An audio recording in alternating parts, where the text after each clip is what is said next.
Buenas noches, compañeros, compañeras. Vamos a dar paso a la penúltima ya de las conferencias de este ciclo Europa, en el que, os recuerdo, hemos intentado convocar aquí a protagonistas de la escena arquitectónica española que nos transmitan su experiencia de trabajo en otros países y, a través de esa experiencia de trabajo, su mirada hacia esos otros países. En este caso, la sesión de esta noche corre a cargo de Juan. La animada sesión de esta noche corre a cargo de Juan Navarro Valdevez, sobradamente conocido por todos, continuamente animado.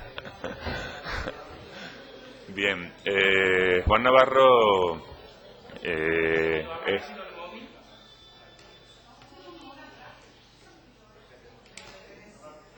Ya, bien. Catedrático de proyectos de la Escuela de Madrid desde hace más de 30 años. Tiene una dilatadísima trayectoria tanto en la arquitectura como en la pintura, así como una vertiente pedagógica de la que probablemente muchos de los que estáis en la sala hayáis podido disfrutar, tanto en la Escuela de Madrid como en otras experiencias en el extranjero, fundamentalmente en los Estados Unidos. Y por aquí, por nuestra sala, modestia aparte, pues también ha pasado en algunas ocasiones y hemos podido disfrutar de su experiencia, pero sobre todo con lo que hemos disfrutado es con su obra, tanto con la obra pictórica como con esa maravillosa obra arquitectónica que yo creo que desde que estábamos estudiando algunos de mi generación y ya visitábamos la Casa de la Lluvia y nos fascinaba ese pequeño ejercicio, pues ha tenido la capacidad de ir renovándose continuamente y estar siempre entre las referencias que nos han ido acompañando en todos estos años, pues desde finales de los 70.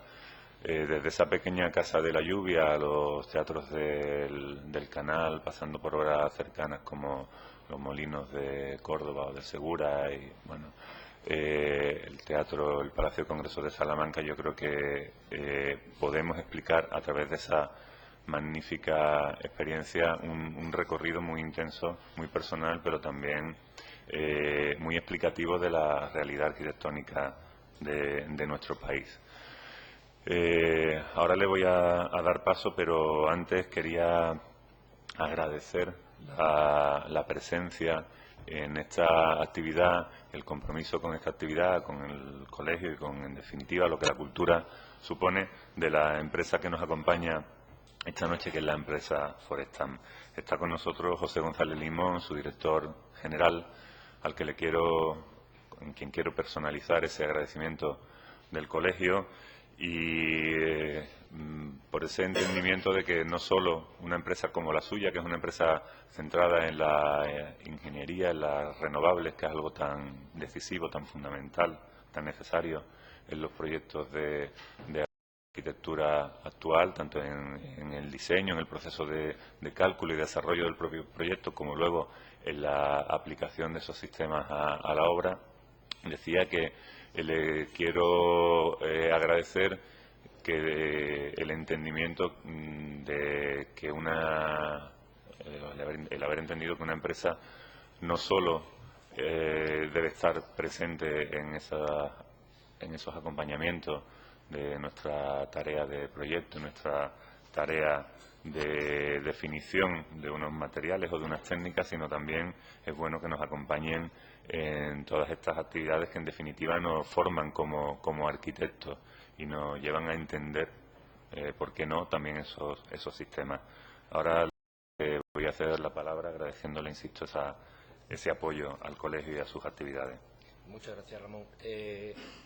Para nosotros es una enorme satisfacción estar aquí y, sobre todo, solo palabras de agradecimiento al equipo de Canal, del colegio, a Ramón, a Fernando y a Tomás por habernos permitido patrocinar este ciclo cultural y, sobre todo, teniendo en cuenta la conferencia de hoy del profesor Juan Navarro Valdevez y su trayectoria internacional, su prestigio, su reputación.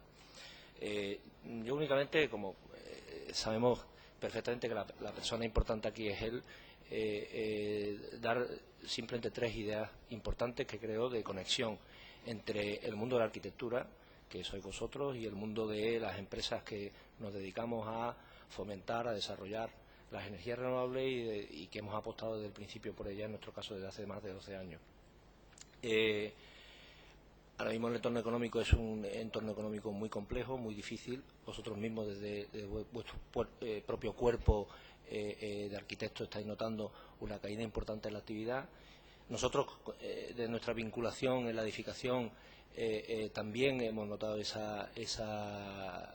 ese decrecimiento en el volumen de negocio, pero esto nos tiene que empujar a todos a buscar nuevas fórmulas de diferenciación, nuevas fórmulas de encontrar nuevas ideas, innovación tecnológica, etcétera, etcétera. Yo quería simplemente decir tres ideas en cuanto a la vinculación que tenemos el cuerpo técnico de ingenieros y promotores de la energía renovable y de las instalaciones con el cuerpo de arquitectos. Por un lado, ideas centradas en que tenemos que estar unidos en la integración arquitectónica de los sistemas de energía renovable. Es básico para nosotros que vosotros incorporéis en el diseño el equipamiento solar, las instalaciones de biomasa, darnos huecos a nosotros para prescribir esas instalaciones, etcétera. En segundo lugar, la importancia que va a tener en un futuro el ahorro energético, la eficiencia energética y cómo vosotros tenéis un importante papel, o jugáis un importante papel a largo plazo para mejorar el ahorro energético y su traducción en ahorro económico para la edificación o para la construcción. Y en tercer lugar, creo que es importante quizá mirar un poco más allá, sobre todo teniendo en cuenta lo que están haciendo otros países europeos, como puede ser Alemania, como puede ser Holanda, como puede ser Dinamarca, etcétera, en cuanto al cambio de los sistemas basados inicialmente en vender instalaciones a los sistemas basados en vender energía. No se trata ya de instalar para los usuarios, de instalar para las viviendas, etcétera, sino que vamos buscando sistemas colectivos de energía, sistemas instalados y financiados por terceros a través de programas de financiación que ya existen, que en el caso de nuestra empresa estamos acreditados y que van a posibilitar que en esta situación donde los recursos propios tanto de los ayuntamientos, de la vivienda de protección oficial, etcétera, son escasos, nos permitiría llegar a la financiación de esas instalaciones y bueno, lograr lo que todos vamos buscando, o al menos nuestra filosofía del principio es la sostenibilidad desde el punto de vista de la edificación, la sostenibilidad desde el punto de vista de la construcción. En principio nada más porque creo que intentaremos más adelante hacer un monográfico de energía renovable o de esa integración entre los sistemas de energía y la arquitectura más adelante con el Colegio de Cádiz y dejamos para entonces los detalles. Y nada más, simplemente volver a agradecer tanto a Ramón el decano como al resto de miembros del grupo de Canal nuestra presencia aquí y nuestro patrocinio. Nada más, gracias. Muy bien, gracias efectivamente a vosotros, José. Y sin más, le doy paso a Juan Navarro, a quien quiero agradecerle que esté aquí con nosotros, que haya sacado ese hueco, especialmente en un día como hoy en el que pues prácticamente le ha costado tanto trabajo llegar aquí como le hubiese costado llegar a Nueva York desde Madrid. Lleva casi 12 horas de viaje, no 8 o 9, que no son pocas en cualquier caso. Agradecerle que esté otra vez más, creo que es la tercera o la cuarta, siempre dictando magníficas conferencias en una ciudad como esta, que además tiene una deuda importante con él, ya que quiero recordar ese magnífico proyecto del Palacio de Congresos que resultó ganador de aquel concurso del 88 en los terrenos de Santa Bárbara y que bueno, es una cuestión, ha sido una cuestión pendiente en esta ciudad. Muchas gracias, Juan. Bueno, muchísimas gracias, Ramón Picó, por tus amabilísimas palabras y también a José González por muchas razones, por ayudar al colegio y sacar también hoy, como has hecho muy brevemente, pero sacar un tema que a todos nos preocupa mucho, que es el ahorro energético, en unos momentos que efectivamente la palabra austeridad y la sostenibilidad son básicos, son casi un problema más bien ético, incluso por encima de lo estético. Y, naturalmente, agradecer que soporte tu empresa estas actividades y ese vínculo estrechísimo como tiene que ser con la arquitectura y vaya influyendo, ¿no?, en todos nosotros. Y bien, ahora a todos ustedes sí quiero decirles que me agrada mucho estar en Cádiz, a pesar de ese viaje que por causa de la niebla ha tenido 4 horas de retraso el vuelo para venir de Madrid aquí. Y a pesar de eso, eso es una anécdota. Realmente he estado en Cádiz siempre y tengo los mejores recuerdos de todos vosotros, de esta sala y de muchas caras que reconozco de hace 4 o 5 años, de manera que estoy feliz estando aquí. El ciclo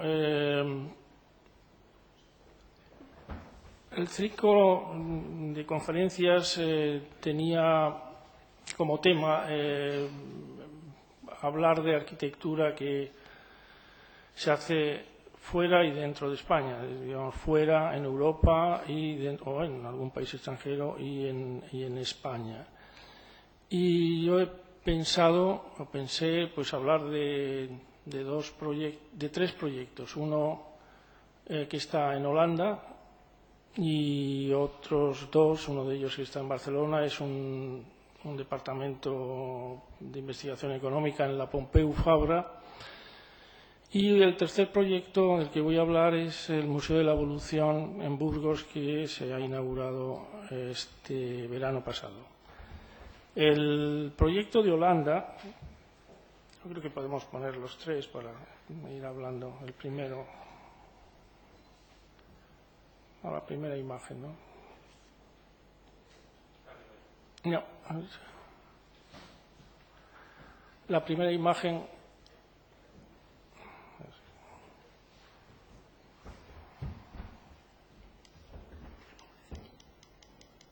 Vamos a sacarlo.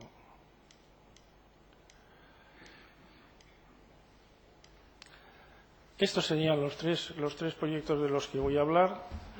El de la izquierda es el de Holanda. El proyecto para la Pompeu Fabra es el que está en el centro. Y el Museo de la Evolución, que está dentro de un conjunto de lo que se llama el Solar de Caballería en Burgos, sería el tercer proyecto. De manera que hay una intervención en un país fuera, en este caso es Holanda, y 2 en España, en Barcelona y Burgos. El proyecto de Holanda el encargo era el Instituto de Conocimiento de la Arqueología, el Paisaje Cultural Holandés y los monumentos. Es un departamento que está englobado en el Ministerio de Cultura, y este Ministerio de Cultura pensó en segregar esta actividad de archivo, de conocimiento, de estudio del patrimonio en sentido general, patrimonio construido, patrimonio paisajístico también. En Holanda es difícil distinguir lo natural de lo artificial porque todo el paisaje siempre está intervenido por la mano del hombre y, por tanto, el paisaje construido, los grandes monumentos, las iglesias, la arquitectura en general y también la arqueología industrial, el programa era el contenido de la actividad de esa institución, que hicieron un concurso, me eligieron a mí como arquitecto y esa sede influye quizá en la elección, está al borde de una ciudad con un corazón antiguo que es Amersfoort. Amersfoort es el lugar de nacimiento de Mondrian. Y están viendo en la imagen de arriba a la izquierda la planta de esa ciudad, precisamente con ese doble circuito de canales que tiene entrada desde un canal mayor que se llama el Em que están viendo que viene, digamos, de la parte de arriba a la izquierda y se forma ese doble circuito. Uno de los circuitos está desgraciadamente alterado por una vía importante de tráfico que ha destruido el circuito. Y el instituto, el edificio, está precisamente en el borde de la ciudad, en ese parque arriba. No sé si llegaré. Está ahí. Donde pueden notar que hay una línea recta detrás que corresponde al ferrocarril. Entramos entonces en el problema. El problema de este proyecto, y quizá por la forma en que a lo mejor me seleccionaron, es por haber detectado o detectar enseguida en las conversaciones que tuvimos, pues uno de los grandes problemas que tiene un edificio que es grande, cómo dialogar con arquitectura de escala menuda, que es lo que tiene enfrente. La ciudad, el corazón antiguo y un edificio nuevo que por necesidad de programa pues tiene un cierto tamaño. Y también esa dificultad que tiene dialogar un edificio con el ferrocarril, esa especie de distinción muy clara de dos enfrentamientos de un edificio con características completamente opuestas. Una que da hacia el interior, al corazón del parque circular que limita la ciudad antigua, y el otro es el límite cruel, digamos, duro, del propio ferrocarril, con un tráfico además bastante fuerte de trenes moviéndose en él. En la imagen de la maqueta se puede ver ahí, sobre todo en la proximidad de las casas y su tamaño, la escala menuda que decía hace un momento, y el proyecto grande que está enfrente, en una especie de zigzag, de banda en zigzag, que además se ha tratado con cristal, y todo lo explicaré después, porque lo que quiero ahora fundamentalmente es presentar el problema. De manera que es un edificio grande con unas incidencias o una repercusión que puede ser muy negativa en un lugar delicado, frágil, por lo que digo de estructura de la ciudad antigua, por el parque, por el sistema de canales, etcétera. Bien, el siguiente proyecto es un departamento de Economía e Investigación Económica que tiene dos secciones distintas que afectan al edificio, como lo veremos, que se sitúa frente del Parque de Ciudadela. Están viendo el campus. Aquellos arquitectos quizá reconozcan ese proyecto de Clotet y Palicio de la biblioteca, que era el antiguo depósito de agua, que es una intervención muy buena, digamos, un gran proyecto.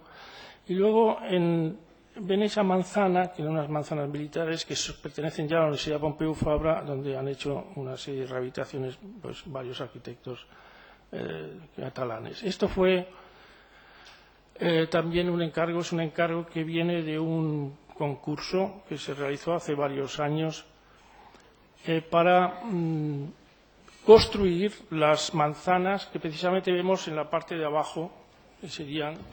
Ay, no sé qué he hecho. Necesito ayuda.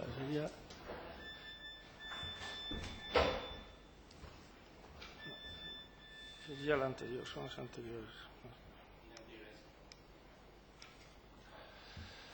Perdón. Estaba diciendo, sí, que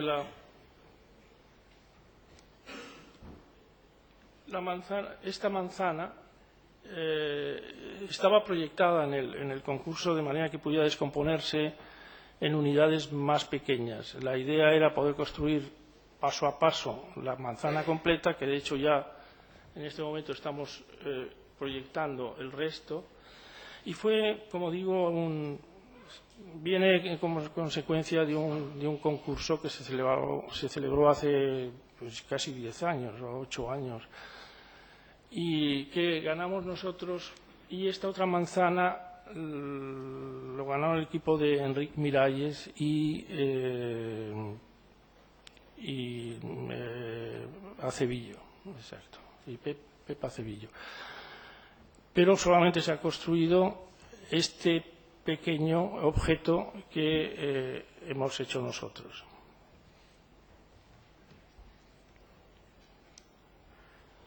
Y que fundamentalmente es un proyecto bastante sencillo e intencionadamente un poco radical en el contraste entre lo que sería una arquitectura geométricamente muy pura, con un material muy escogido para que esa pureza quedase patente, reflexivo, de espejo mate, y un interior donde están los vestíbulos que comunican los dos departamentos de investigación común, con un sistema de rampas 2 a 2, que luego explicaré también un poco más detalladamente, y que da pie a ese vestíbulo común orientado al sur, con un sistema de filtro solar muy diferente, digamos, oponiéndose a la geometría, con un carácter muy orgánico y hecho con la mano.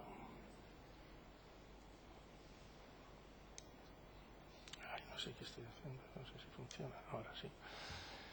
Y el tercer proyecto es el conjunto del Museo de la Evolución, que consiste, por una parte, en un instituto de investigación de la evolución humana, Instituto Nacional de Investigación de la Evolución Humana, el propio Museo de la Evolución, que se ha inaugurado este verano, y el Palacio Congresos y Auditorio de la ciudad de Burgos, que también queda unida en ese conjunto de actividades, porque en cierto modo conforma una unidad. Sería dónde se investiga el tema de la evolución, dónde se expone el tema de la evolución y dónde se crean comunicaciones, porque en cierta medida el Palacio de Congresos tendrá mucha actividad provocada también por reuniones internacionales. Por ejemplo, Arzuaga comentaba hace poco sobre el clima o sobre nuestra ecología o sobre la propia evolución del hombre. De manera que va a ser, es ya y será un centro de investigación de nivel internacional con centro en Burgos, que naturalmente es una ciudad que está, por la cercanía con el yacimiento de Atapuerca, parece destinada a esa posibilidad de centro de investigación dedicado a los temas de evolución, los temas en general de la naturaleza o del hábitat humano, digamos, en el desarrollo de la evolución.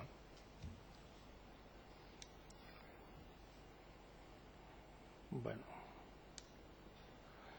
Entonces, volvemos otra vez a Holanda. Como digo, uno de los problemas mayores que teníamos era establecer un diálogo de escala adecuada entre esas pequeñas casas que hay enfrente de este edificio y el edificio mismo. Una de las primeras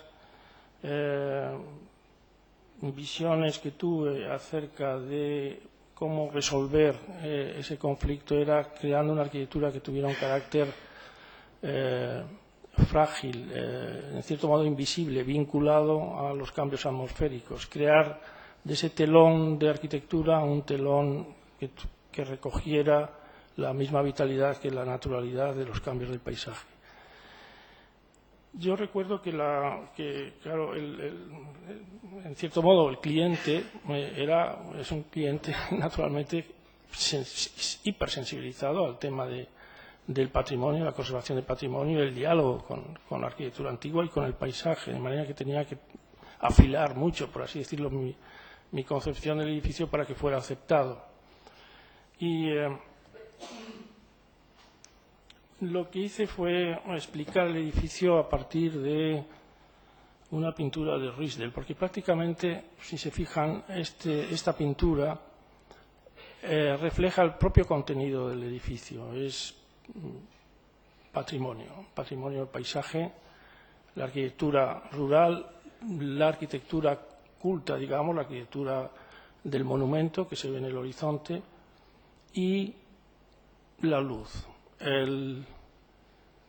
hacer que la luz sea el protagonista en diferentes, digamos, versiones, por así decirlo, ya bien como luz reflejada, como transparencia, como translucencia, como luz canalizada, como luz y sombra, como vemos en el suelo. Y luego también ese doble carácter, esas dos arquitecturas, una arquitectura culta de la iglesia de Haarlem y una arquitectura donde están los campos de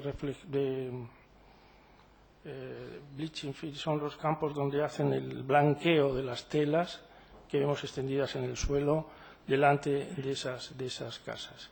Y aquí estaba la clave. En el fondo, la estructura profunda de un país, donde el cielo y la luz tienen esa importancia tan grande, los Países Bajos pasan las nubes y hay estos teatros fantásticos, muy efímeros de luces y sombras con estas nubes algodonosas que siempre están encima de las ciudades, de los lugares en donde estemos en Holanda. También expresado a través de este cuadro magnífico de Ruysdael del siglo XVII, parecía que la estructura profunda estaba bien representada en él. Y efectivamente fue la base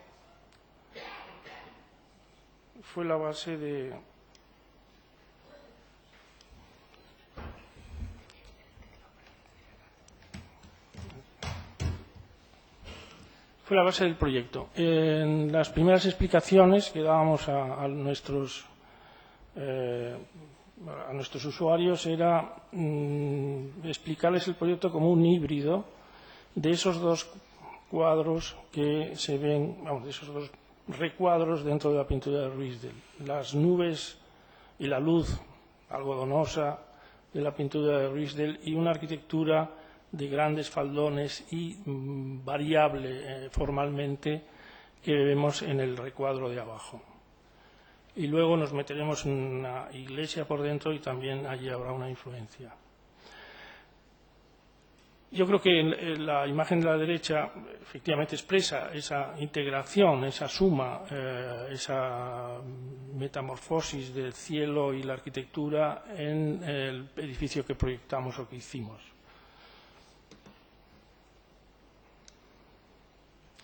Y también la propia estructura general, la concepción estructural del edificio, a partir del análisis de lo que son esas casas, esas grandes casas con grandes faldones, donde casi la fachada, lo que cubre la arquitectura es tejado, pero también es un sistema estructural típico que está, analizado en estas maquetas como de despiece de ese tipo de arquitectura y que vemos traducido a nuestro edificio en ese gran atrio visto desde dentro, donde también hay unos grandes cabrios que penden desde la parte superior y sostienen todo un sistema de doble vidrio que funciona efectivamente también desde un punto de vista de la sostenibilidad como una cámara ventilada, etcétera. Digamos, un sistema pensado también para ahorro energético, aspecto que los holandeses, por otra parte, conocen muy bien a través de toda su experiencia en invernaderos y todo ese mundo que han trabajado por siglos. Y otra de las influencias, y esto también tiene algo un poco, es una anécdota, pero es una anécdota que recuerdo con cariño. Cuando me preguntaban cómo era el interior del edificio, qué materiales, generalmente les decía, no, será como una de estas pinturas de Saint-Rédam, donde hay una claridad como de las obligaciones que tiene cada material. La madera en los muebles, la madera en los sistemas estructurales que trabajan a flexión, como es la parte alta, donde el salto, por así decirlo, de lo que es la gravedad a lo que es estar en el aire, cambia el material y aparece un sistema estructural adecuado a ese material. Es decir, que las columnas o los elementos verticales blancos de la piedra blanca y la madera como aquel que toma el relevo para dar el salto y cubrir los espacios, de algún modo también aparece en este edificio, donde hay una estructura vertical de hormigón armado que vemos en esos pilares que están también pintados de blanco, y luego los cabrios que aparecen como de madera. Realmente son de acero, pero yo quería que estuvieran envueltos en madera, bueno, por todo lo que he dicho antes, porque recuerda ese interior de las casas, o de las construcciones, mejor dicho, que recuerde también esa idea de tensión, de esfuerzo a tensión, porque efectivamente están colgadas, la fachada esa de cristal está colgada desde arriba, tirando como en un sistema que tienes por una parte un apoyo en la última planta y luego se fija al suelo a través de la marquesina, lo explicaré en la sección. Incluso los colores gris, la madera de arce y la estructura blanca se reproducen también en ese interior. Y digo que una anécdota fue que enseguida yo dije, será como una pintura de Saint-Rémy, precisamente esta. Y precisamente esta me dijeron, pues está aquí el dibujo, fijaros qué cosa más bella, está en este instituto, y me llevaron a un archivo, y en ese archivo, en un cajón muy grande, estaba el dibujo, un dibujo Saint-Rémy de esta, que es la capilla de San Adolfo, que ya no existe, es una iglesia que no existe. Pero fue una emoción muy grande porque estaba explicando el proyecto a través de él. Y de hecho, cuando se inauguró, que vino la reina de Holanda, estaba en una de las mesas ese dibujo, como si fuera, yo intenté explicarle que era el origen del proyecto, pero yo creo que no entendió nada. Porque de hecho, curiosamente, incluso los propios usuarios me dijeron, este edificio es muy distinto. Fijaros que estoy hablando todo tipo de Ruysdael, de las iglesias holandesas, de Saint-Rémy. Es muy difícil, no hay ningún edificio así en Holanda. O sea, que teóricamente sería un fracaso total, ¿no? Yo que había estado tratando de ser, digamos, el espíritu profundo, el subconsciente profundo de Holanda, no se parecía a nada de lo que se había construido. Yo me imagino que sí, que tienen que que se tiene que entender, yo por lo menos lo veo muy claro, ese híbrido del cielo y la casa de campo con sus faldones inclinados, grandes faldones que aparecen en el propio edificio, parece que es lógico que se entienda, que es inmediata la traducción.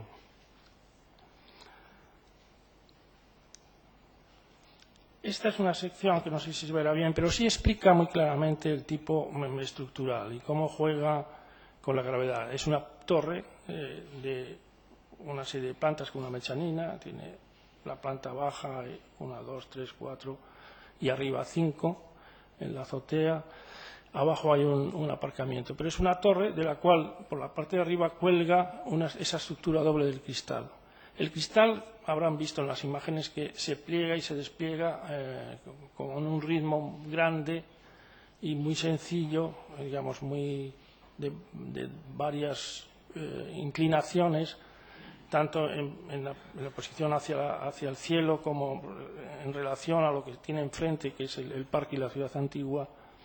Y luego hay una marquesina muy grande, que es la que propiamente da la escala menuda, la escala de la ciudad, que tiene, digamos, que cubre una especie de plaza cubierta de ingreso al edificio, puede llegar a unos 15 metros. Estoy hablando de esta marquesina, este espacio que se cubre y se crea una especie de plaza cubierta de contacto de la ciudad con el edificio. El gran atrio, del cual hemos estado viendo fotografías, y luego por aquí es donde va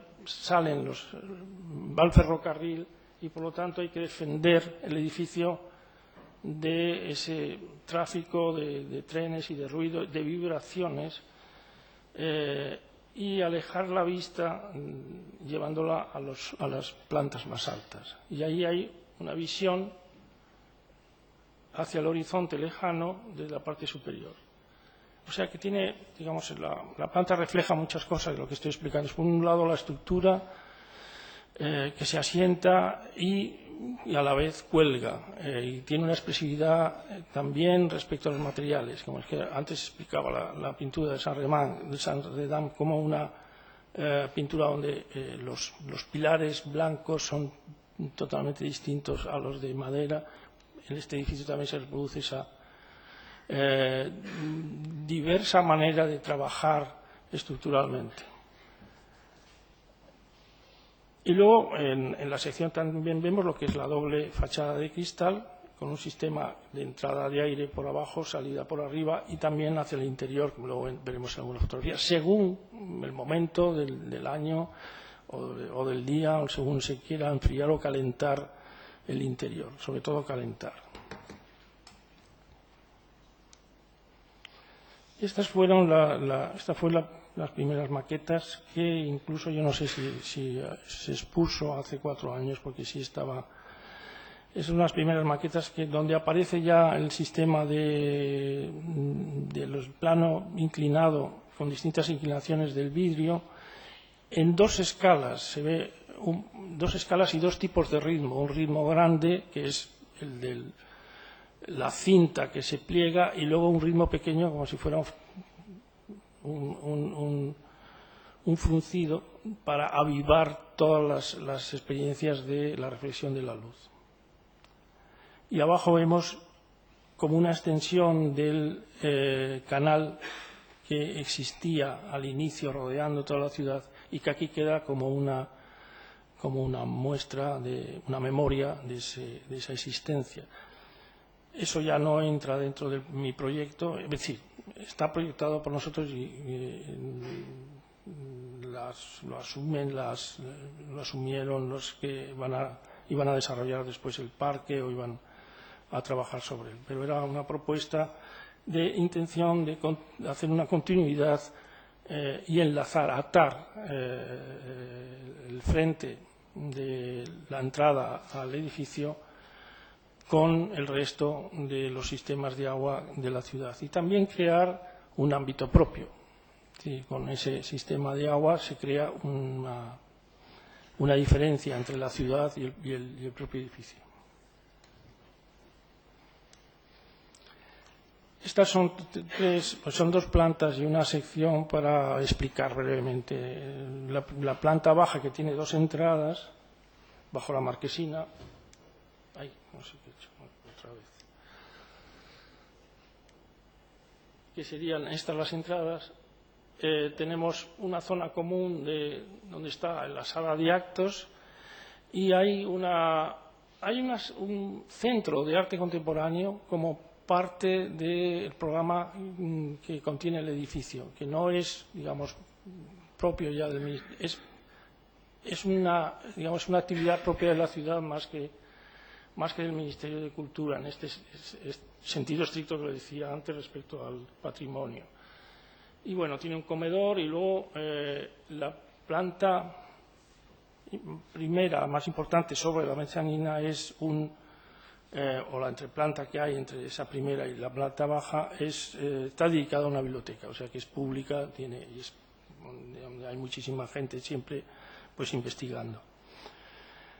Que se ve en la planta intermedia, en el dibujo intermedio, y luego abajo estamos viendo una sección donde se puede advertir cómo se abre el atrio al subir por las escaleras rodantes, que son estas escaleras rodantes, y cómo se abre el espacio, lo están viendo en esa sección, para hacer sitio a ese ámbito unitario que es el que da sentido global a toda la actividad del edificio y es el que crea ese espacio bastante espectacular del atrio que hemos visto ya en imágenes.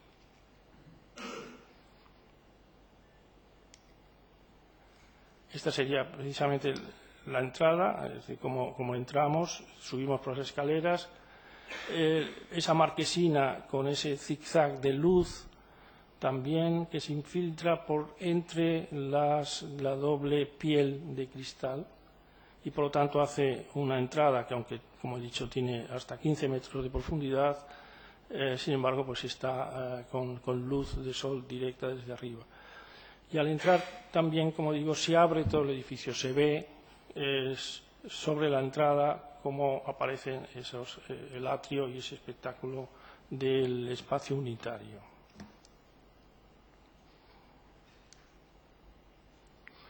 En la imagen de la izquierda estamos viendo cómo los planos de los distintos pisos se va en recesión, se va hundiendo y van apareciendo se va abriendo el espacio, parece que la mirada va rompiendo los forjados. Y bueno, la imagen de la derecha es la biblioteca con esas imágenes de presión de los cabrios de madera y las vistas hacia la ciudad al fondo. Desde arriba, naturalmente, la biblioteca y la gente que acude a la biblioteca y que están en ella son, digamos, el espectáculo que los que trabajan en las oficinas de esa institución pues están viendo día a día. Esto se abre, como digo, hacia el parque y ahí están viendo, por ejemplo, desde el punto de vista del funcionamiento de la doble piel, esas ventanas son automáticas, se abren, estas que vemos aquí son automáticas y se abren precisamente para introducir aire desde esa doble piel. También hay otras arriba.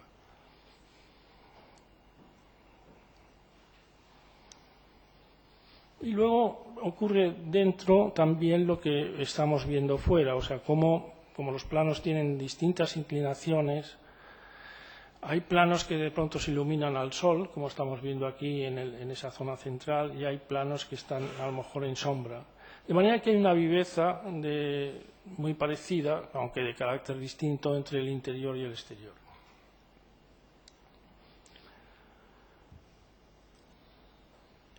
En esta imagen se ve bien lo que estaba diciendo antes, el gran ritmo de la cinta plegándose, el ritmo menudo de los cristales como en forma de bastón y también esa sensación rítmica que, a diferencia de otras marquesinas que he hecho, también a veces muy pronunciadas, aquí está dentada, como dando un cronómetro o un tic-tac del tiempo o del baile que genera el propio edificio, en los nervios que tienen su cabeza visible, pautado geométricamente en una línea recta, que es muy recta también para contrastar con el sistema general de plegado. O sea que hay un juego muy deliberado de ritmos y de tensiones entre la rectitud de la marquesina y el movimiento general y doble, uno más grande y otro más pequeño,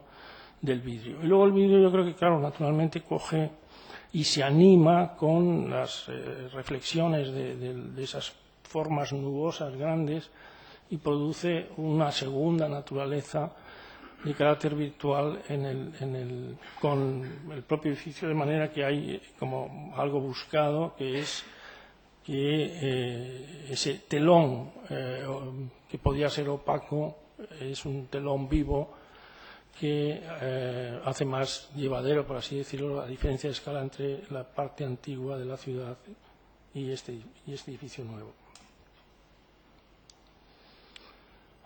Bueno, aquí vemos en más detalle el acristalamiento que tuvo, pues naturalmente dificultades técnicas, pero a la vez pienso que fue un reto para los que lo fabricaron y creo que está muy bien hecho.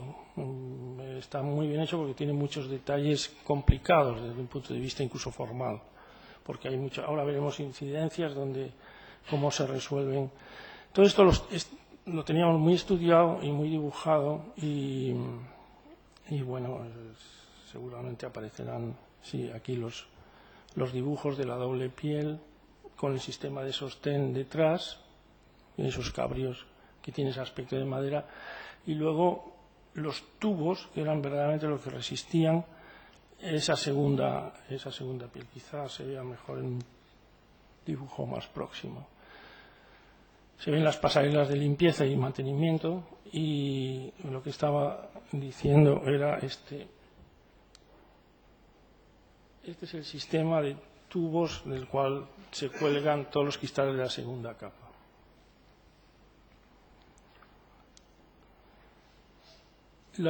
Seguramente las incidencias más divertidas desde un punto de vista constructivo y también de proyecto son las intersecciones entre planos de vidrio que van en distintas direcciones, es decir, lo que ocurre entre este plano y este otro.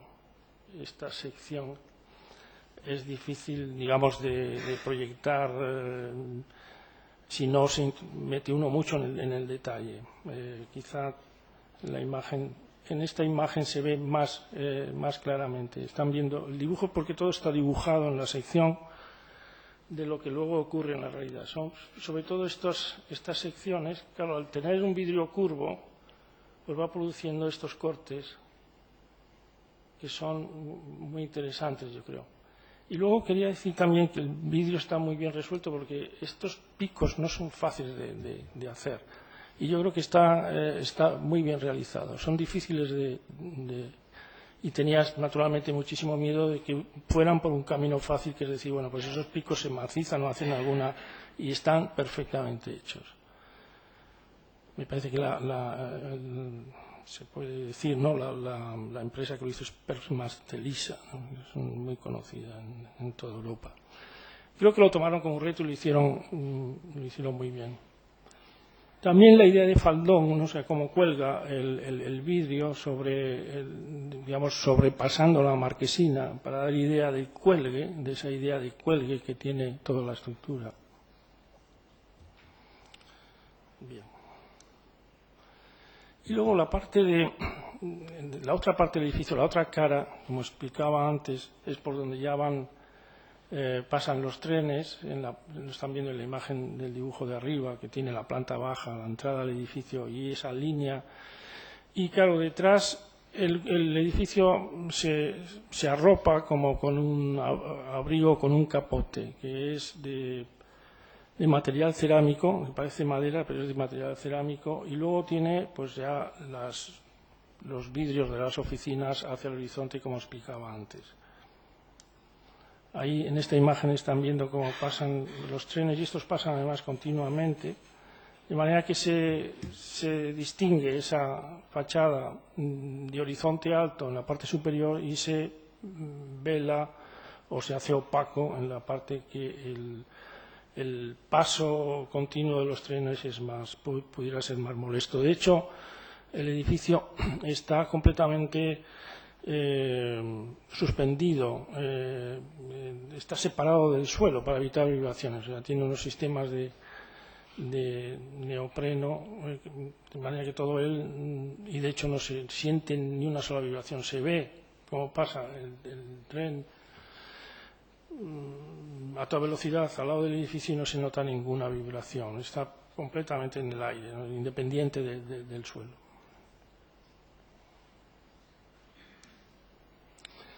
Decía antes que era como un capote, y de hecho está concebido un poco como una capa en que puedes sacar los brazos, por así decirlo, para introducir luz en la parte de atrás y crear también una estructura muy distinta al vidrio. Bien, entonces vamos a Barcelona ahora. Entramos en la Universidad Pompeu Fabra. Estamos paseando por la avenida Wellington, que está al lado del Parque de la Ciudadela, y fundamentalmente aquí estamos viendo ya, esta imagen está dando las claves del edificio. Por una parte tenemos a la derecha lo que es propiamente el centro de investigación y la planta baja, que es común a los dos centros de investigación, donde están viendo a la derecha también un salón de actos, una zona vestibular como prolongación del salón de actos. Estamos bajo el suelo, bajo rasante, de ahí que aparezca, estamos bajo rasante, pero la rasante estaría justo donde empieza el cristal del fondo. O sea, la calle está a esta altura y todo este espacio está iluminado, digamos, por una estructura que ahora explicaremos, que tiene también mucho que ver, aunque es un edificio muy distinto al de Holanda, pero sin embargo, si se analiza con cuidado, es parecido. Hay por una parte un bloque de estructura regular, de la cual cuelga una estructura, en este caso de rombos, que ahora veremos, y se hace un juego, en este caso también muy orgánico, no con nubes, sino con dibujos hechos a mano, como si fueran las hojas de unos árboles extraños, pero que han salido del parque que tiene enfrente de la ciudadela.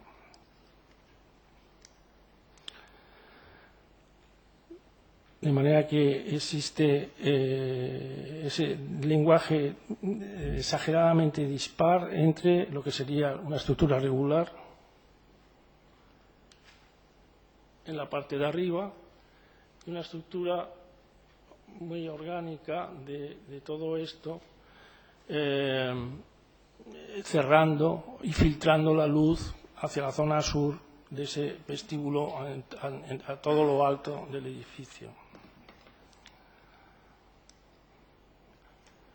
Bueno, esto en construcción explica muy bien. Quiero decir, sobre todo, que es parecido también a lo de Holanda, en el sentido de que hay una estructura regular de pilares y desde arriba se cuelga una estructura, en este caso de rombos, que son los que a su vez reciben, a través de estas espículas que vemos en las imágenes de la izquierda, las piezas de aluminio rojo que observen que entran y salen del edificio.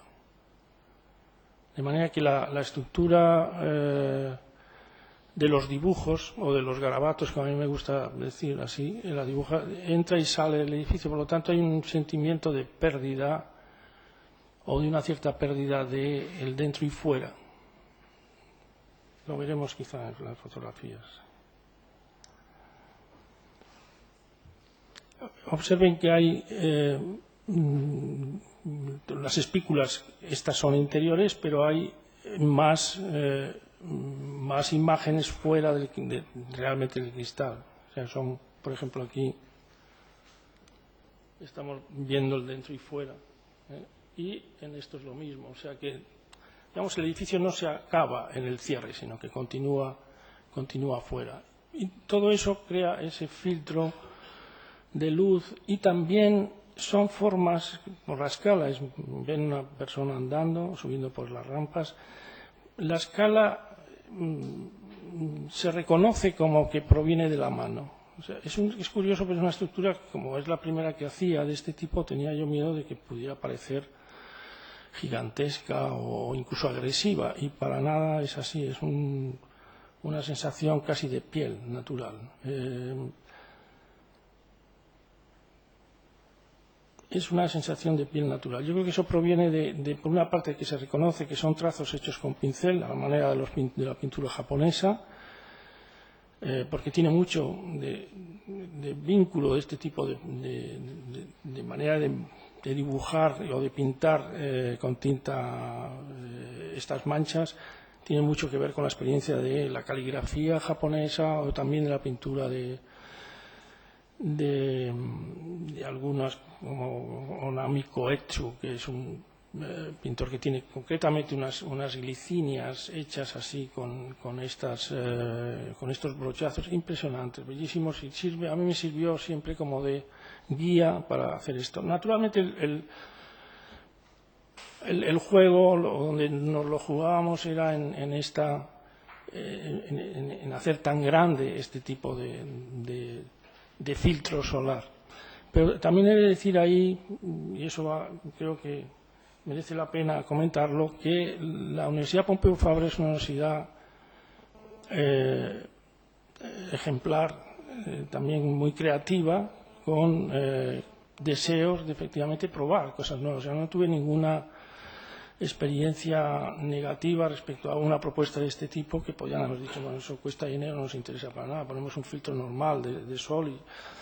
No, fue un elemento, y de hecho ahora es un sitio al que acuden mucho de toda la universidad, precisamente a esa salita que no es muy grande, porque les gusta el ambiente que hay en esos vestíbulos, y y, como digo, ya es una sala participada independiente de las actividades autónomas de los dos centros de investigación. Bien, en la sección fundamentalmente vemos que son dos centros, porque una de las cosas peculiares que tiene este vestíbulo es que las rampas no están unidas. Están unidas 2 a 2, pero están separadas. Y eso es curioso porque también se abren como tijeras, de manera que se ven. Normalmente una rampa, si estás debajo, no ves el desarrollo de las rampas de arriba, pero en este caso, estando, sí la ves porque se abre. Mejor dicho, está abierta la de abajo y la de arriba se cierra. Entonces ahí ocupa un lugar que no está ocupando la de abajo, y eso se ve también en las imágenes. De manera que tiene digamos, una presencia, ese tipo estructural de las rampas muy visible y deliberadamente visible, también contrastando con el sistema manual y gráfico orgánico de los parasoles, o contrastando con el sistema reticular del resto del edificio.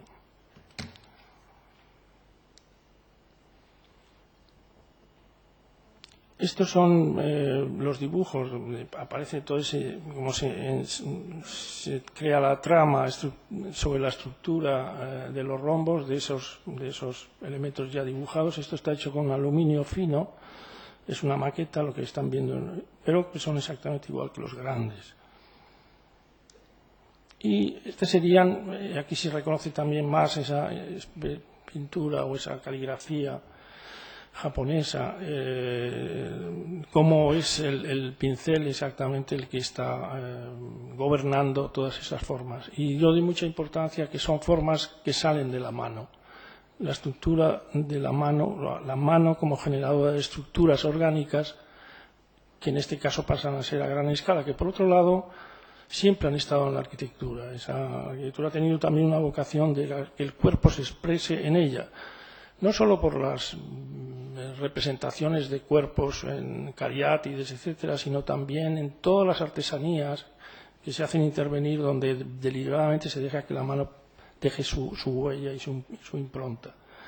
Yo lo he tratado como una estructura independiente, es decir, he hablado de la luz, la estructura de la luz, he hablado también de la estructura de la gravedad, o sea, lo que es propiamente lo estructural, y esta estructura de la mano que como un estrato independiente entra a formar parte de la arquitectura. Y me gusta también, además, que sea un estrato segregado, diferenciado, completamente distinto, para que se exponga en su libertad propia, sin dominar o ejercer dominio sobre otros elementos que aparecen en la obra. Bueno, esta es esa imagen que antes, como las rampas 2 a 2 se abren, se cierran como en tijeras, por lo tanto se ven desde abajo, hacen sitio para que se vea todo el desarrollo de las rampas.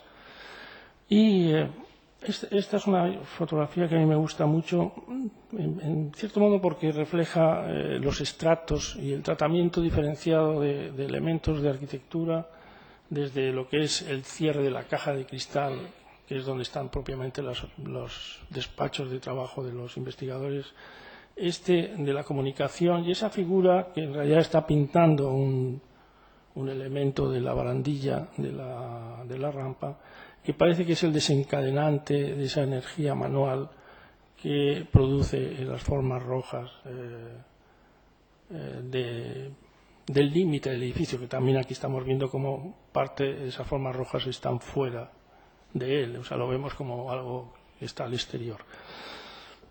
La impresión que uno tiene cuando está aquí es que no hay límite. Yo creo que eso también le hace que ese vestíbulo aparezca como mucho mayor. Y se puede sentir, imaginándose por un momento que quitamos las manchas rojas, tendría muchísima más presencia la estructura como algo que encierra, que oprime en cierto modo.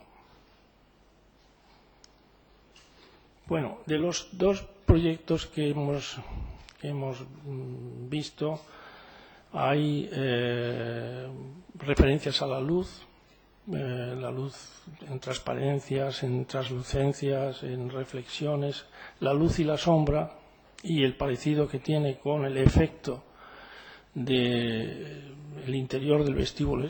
Esta es una fotografía del exterior, de la parte exterior del vestíbulo que hemos visto antes. Y a la vez, como decía antes, ahí se ha introducido una tercera energía, que es la energía corporal, la energía de una persona cualquiera. En este caso soy yo, pero soy parecido a todos los demás hombres de Japón o de China, y haciendo esas imágenes simplemente con el pincel, sin ningún objetivo de significación más allá del puro juego de esa expresión. Por eso me gusta llamarlo garabatos, porque realmente el garabato es aquello que no es ni escritura ni dibujo, lo que en el niño todavía no se ha abierto en esa vía diferenciada en que siempre acaban los garabatos de los niños.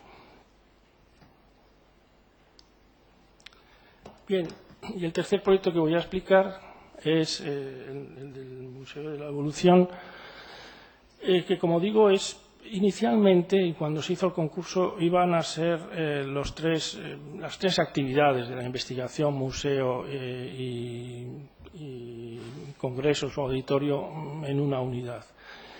Y el dibujo de la izquierda, el croquis de la izquierda, está reflejando esa unidad como con distintos elementos contenidos, distintos tipos de espacio interiores, diferentes tipos de espacios confinados dentro de una envolvente, y un aspecto que tiene una importancia enorme en el proyecto y además es muy decisivo como experiencia, y es la concavidad, el que se dispongan los edificios en un espacio cóncavo y también en rampa, es decir, levantando la cota de la entrada a 6 metros, que es lo que estamos viendo en la parte central. Están viendo unas escaleras, una rampa y la marquesina de la entrada al museo, que está levantada sobre el suelo.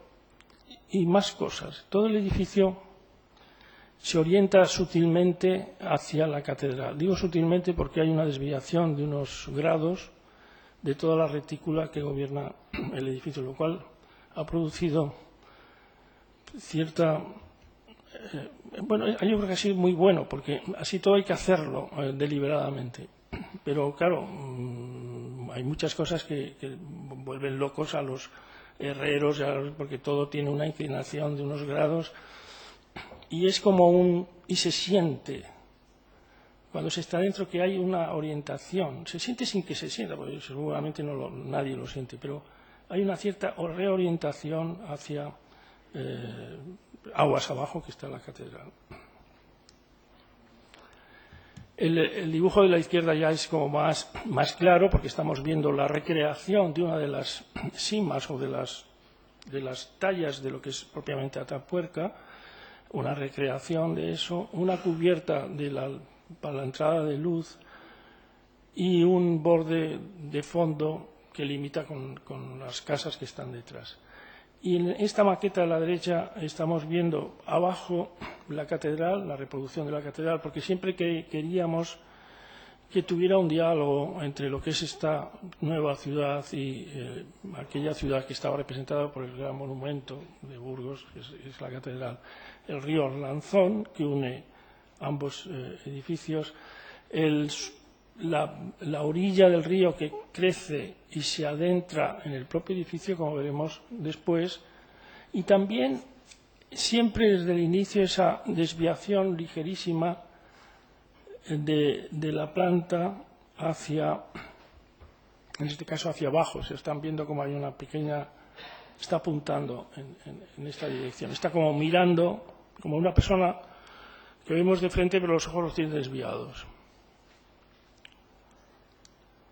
Bien, la idea del proyecto, cuando se hizo el concurso, viene de la propia experiencia de lo que es Atapuerca, es decir, de un suelo que por unas circunstancias que todos conocen o recuerdan, el ferrocarril abrió, rompió ese suelo cástico, es decir, lleno de depósitos en esos vacíos, depósitos que han caído en los agujeros, etcétera, y ahí es donde se encuentra, pues, se encuentra una biblioteca, en el fondo, de la historia, no solo del hombre, sino de los animales que había, de toda la ecología, de todo el sistema.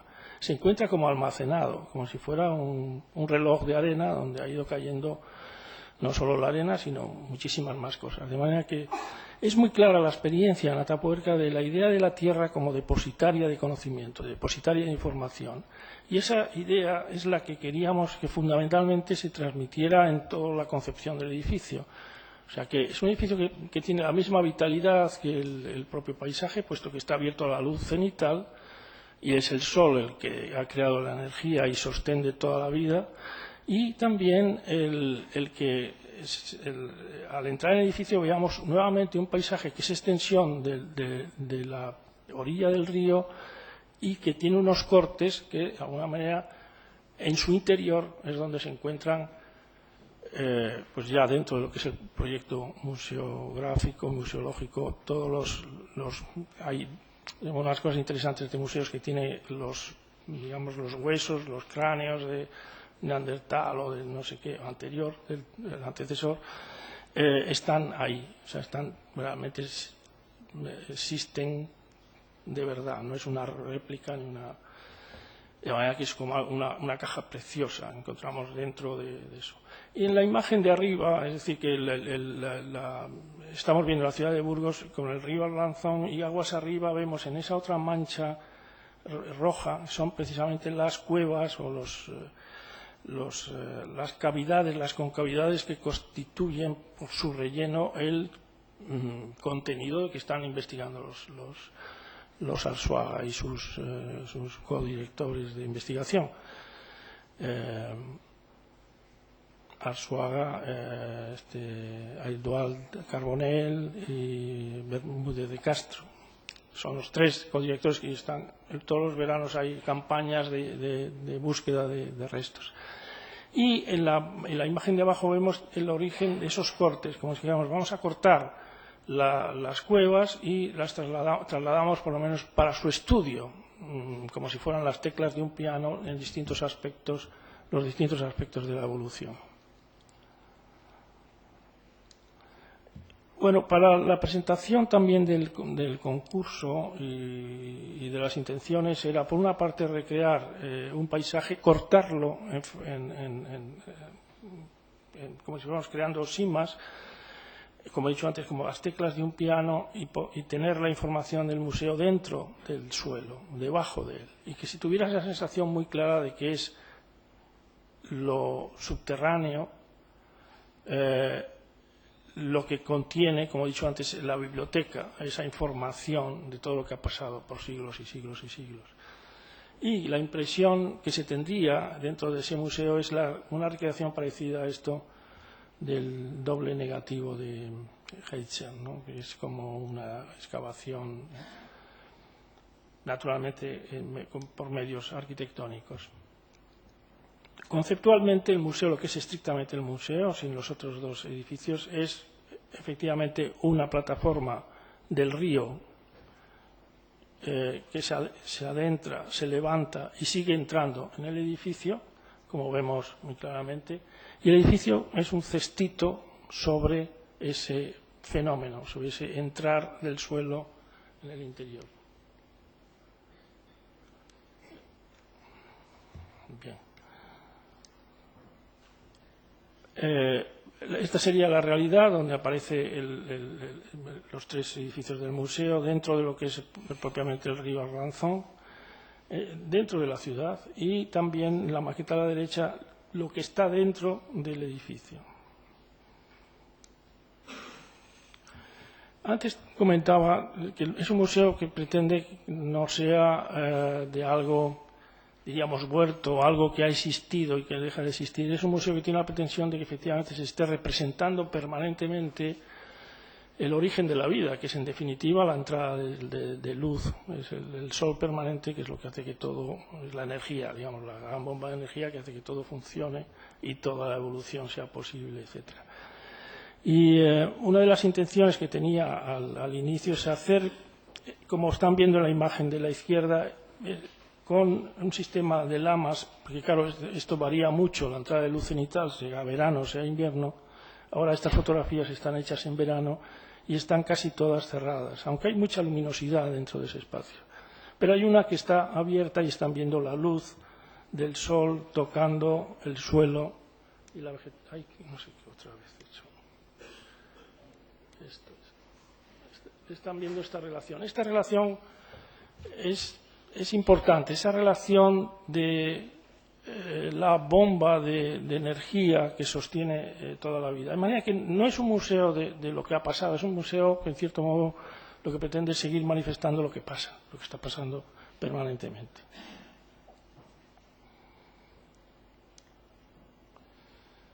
Bueno, aquí vemos la planta, están viendo ese desvío del ángulo recto, que ahí en planta, claro, se ve muy bien, y la parte de la derecha de la planta es lo que sería el auditorio, que tiene 2 salas que ya están terminadas y que, bueno, nos estamos acercando a que se inaugure. Realmente hasta ahora se ha inaugurado el de la izquierda, que es el centro de investigación, que ven en la imagen, también en la fotografía de la izquierda, y el sistema de ese espacio de luz con los grandes soportes cruzados, porque tiene una luz de unos 60 y tantos metros, ya es muy grande, y luego de ella también cuelga todo, porque al final todos los sistemas estructurales en los que estoy manejando son muy parecidos. Hay una estructura muy alta que crea el espacio total y de él ya cuelga las laterales.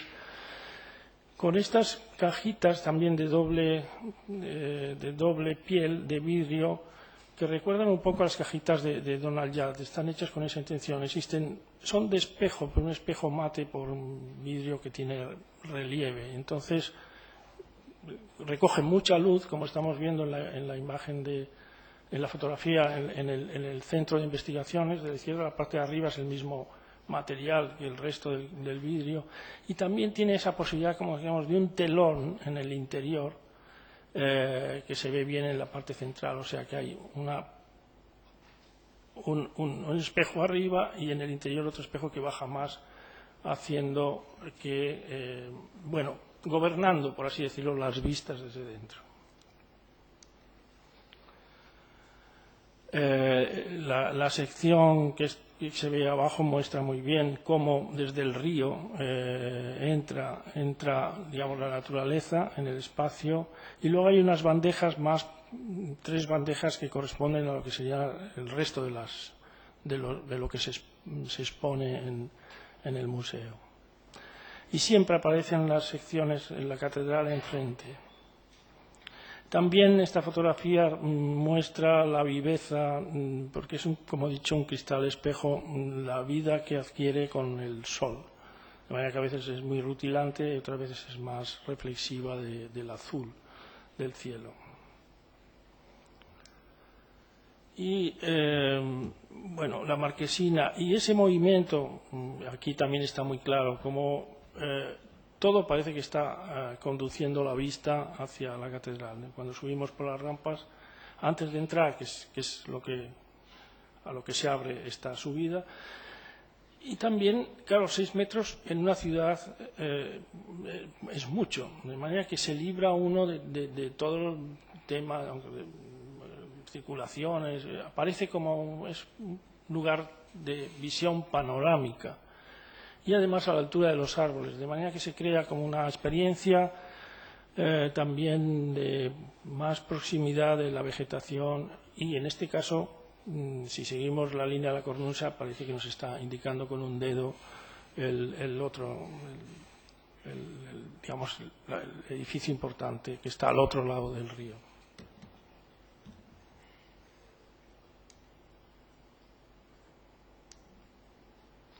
Bueno, esto es una imagen ya donde aparecen las 4 pastillas con la recreación de la vegetación, la entrada al museo, que es esta caja de madera, y hay una rampa que vemos que se inicia desde esa entrada hacia 6 metros nuevamente hacia abajo, de manera que al entrar parece que volvemos a un exterior, se vuelve a bajar, y que sería estas... Ay, no, perdón, sí, pasa lo mismo.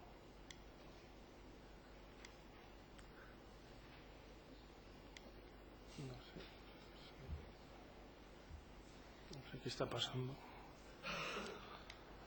Esta era. Bueno, digamos, se baja por esas rampas y se entra a la cota más baja, la cota 0. Estamos otra vez nuevamente en la cota de la ciudad. Y ahí, bueno, ya empieza a desarrollarse todo el programa museológico. Pero es la envolvente a esas pastillas que debajo de ellas contiene la información que se guarda propiamente del museo. Y luego las escaleras que vemos a la derecha nos llevan a las 3 bandejas para ver el resto de la exposición. Y la estructura también, aquí es muy importante la transparencia. Traspasado ese cristal, traspasada la estructura, lo que estamos viendo es el centro de investigación. Una de las primeras ideas del proyecto era que la investigación y la comunicación, los dos lados del museo, fueran visibles desde el propio museo. De manera que, y es cierto que estando en el museo uno ve que más allá del cristal estamos viendo unas personas que se mueven en el otro edificio y que son los investigadores. Para que tuviera esa también continuidad de creación de información viva permanentemente más allá del propio museo. Bueno, la estructura la están viendo en la sección, son las Vs de 60 y tantos metros de lado a lado que se apoyan en el zigzag en rojo que está al exterior de acero y la piel de cristal, la doble piel de cristal colgada también de la parte superior. Aquí estamos viendo una sección desde con la marquesina y la entrada.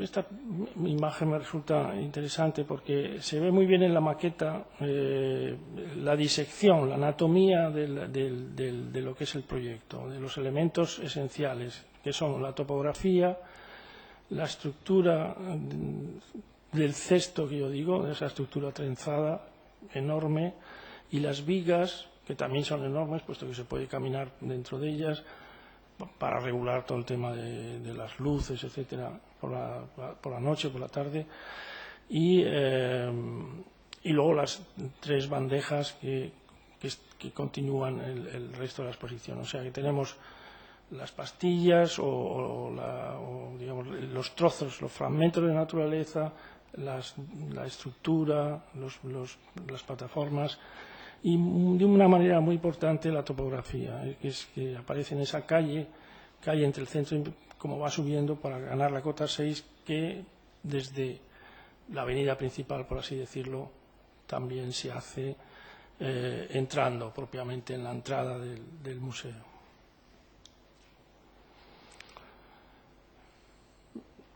Bueno, esto es nuevamente las rampas con cómo está ahí esperando su exploración, la estructura que sostiene todo y cómo se crean unas reflexiones que sabíamos que se iban a producir muy fuertes al tener tan próximos los 2 paños de vidrio que limitan el centro de investigaciones y el propio museo. Esa es la calle estrecha con la estructura de la gran luz del museo. Y luego también la entrada a esa calle, como digo, es angosta, no es muy ancha, es una calle peatonal para alcanzar el otro lado. Y aquí aparece una estructura de esas, digamos, hechas también a mano, está hecho con papel, cortándolo con tijeras, plegándolo y cortándolo y extendiéndolo. Eso es el centro, envuelve el centro de cogeneración de energía de todo el conjunto de los 3 edificios. Y como es una torre, digamos, de climatización y todo eso tiene que tener entrada de aire, pues pensamos envolverla en este elemento también muy grande. Digamos que estos elementos grandes, este uso de los dibujos a gran tamaño, ahí sí que ha tenido importancia, en mi caso personal, la experiencia de la pintura. Porque creo que si no, uno no se atreve a manejar esos tamaños y decir, bueno, pues esto está proyectado y lo vamos a ver hecho y podemos equivocarnos. Pero me parece que ya con la experiencia no tengo ningún miedo, no tenía sabía que iba a quedar como cómo iba a quedar.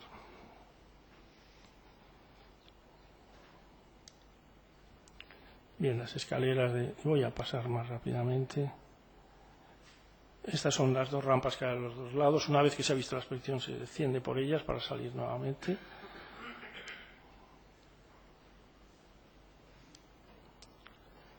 El sistema de escaleras que ven también aquí en la sección de las bandejas donde hay más exposición. Esto es al atardecer con las luces ya empezando a funcionar desde arriba y que recrean, por así decirlo, lo que ha pasado durante el día. La sala de actos que está debajo de dos pastillas que vemos aquí, sería debajo, es en este espacio. Ay, vaya. Este espacio.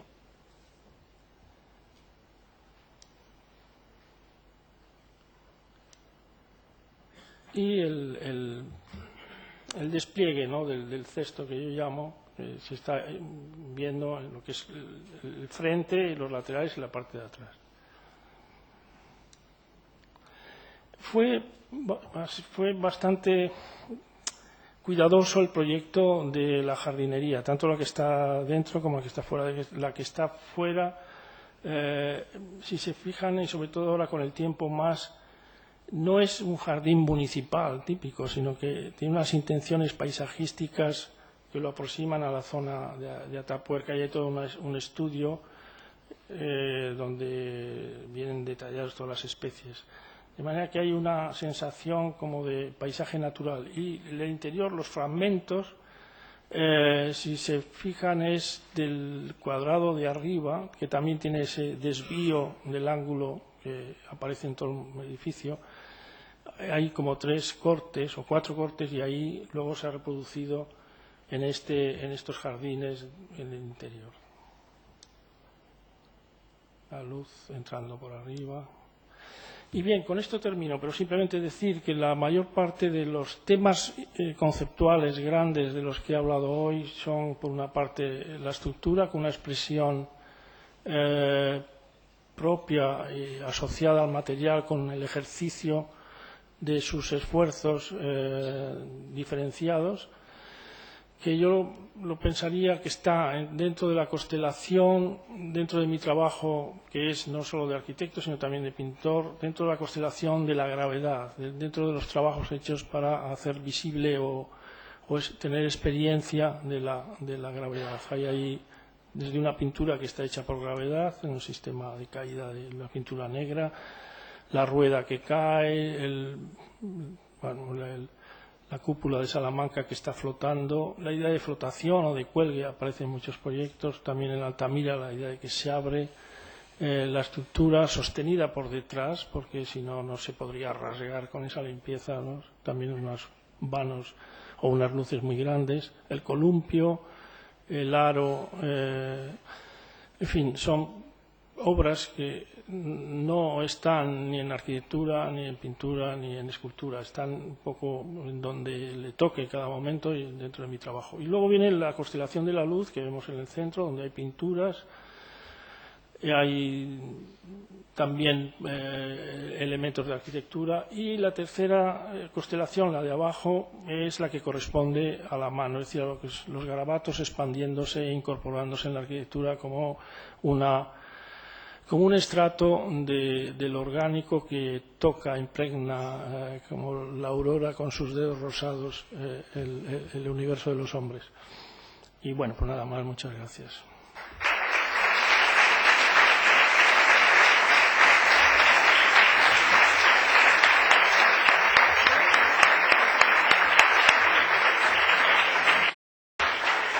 Sí.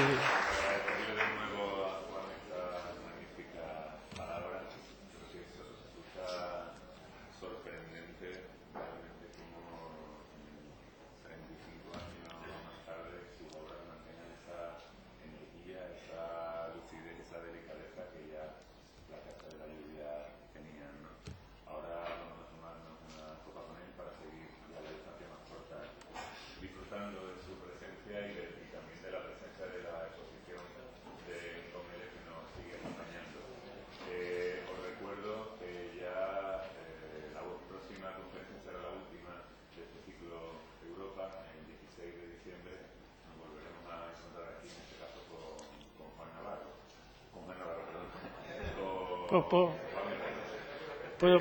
Puedo venir.